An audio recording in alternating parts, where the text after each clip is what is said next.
Goeiedag, geagte luisteraar. Dit is goed om weer hier saam met julle te wees. Ek wil 'n kort stukkie hanteer vanmôre uit Matteus 18 en dit is vers 15 tot 18. Jy kan dit sommer self lees.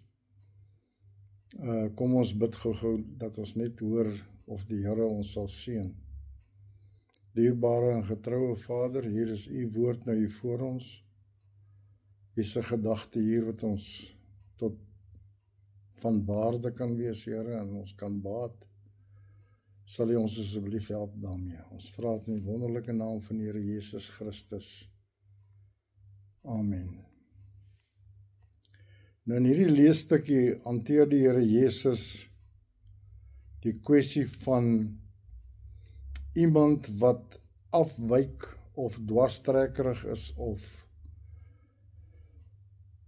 wat tydelik die woord van die Here verlaat of die pad verlaat of die pad byster raak.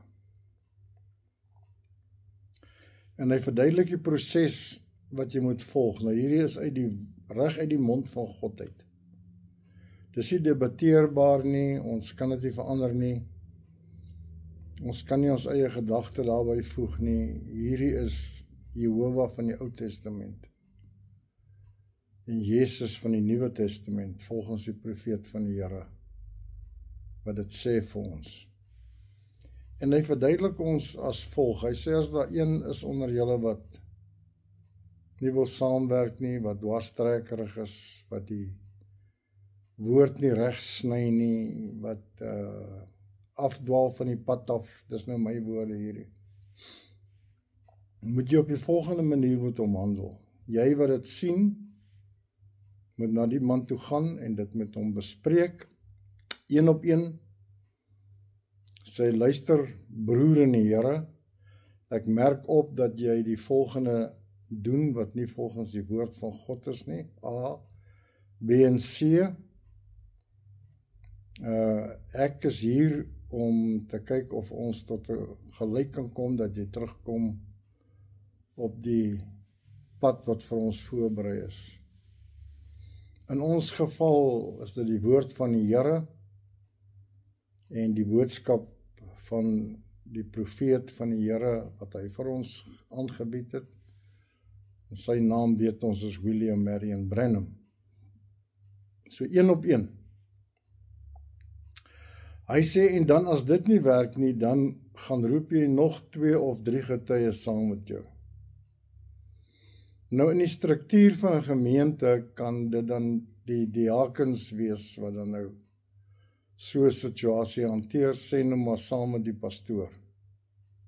Gaan na die familie toe of gaan na die individu toe, herhaal die gesprek en kyk of jy so iemand kan oorhaal om terug te kom na die Here toe.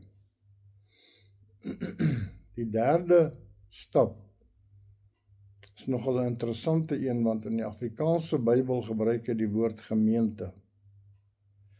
Hy sê as hy na hierdie 2 of 3 getuies ook nie luister nie, lê dan die saak voor die gemeente. Nou dit impliseer dat jy 'n gemeente moet hê.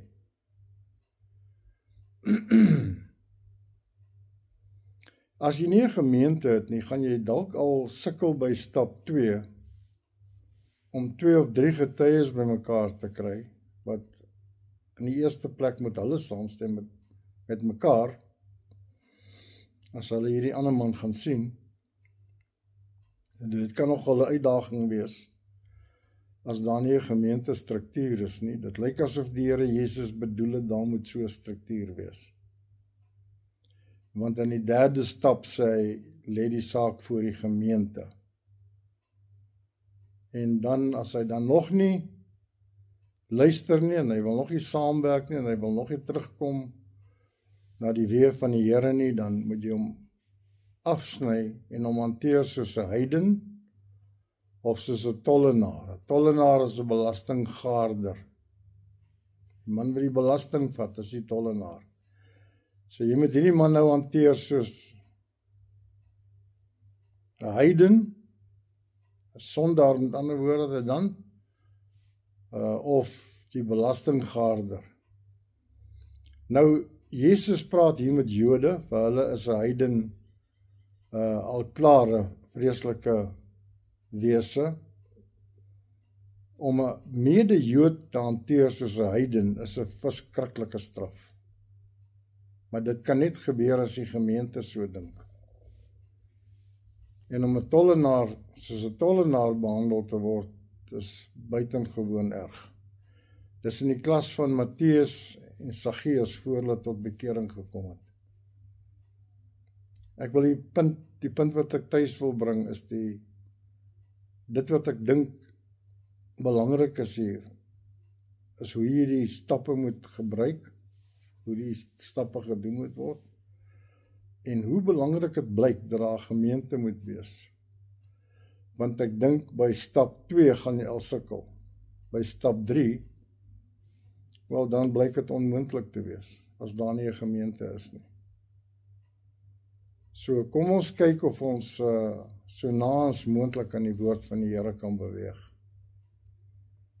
En dat ons die Here sal behaag, dat ons nie uit gunsheid sal val by hom nie.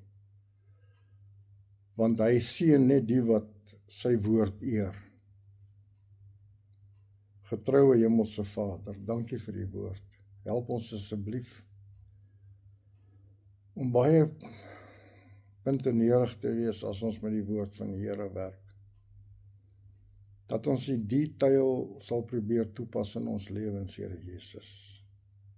Dra ons asseblief in die genade.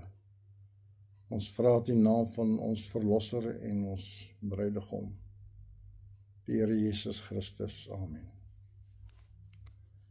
Dankie vriende.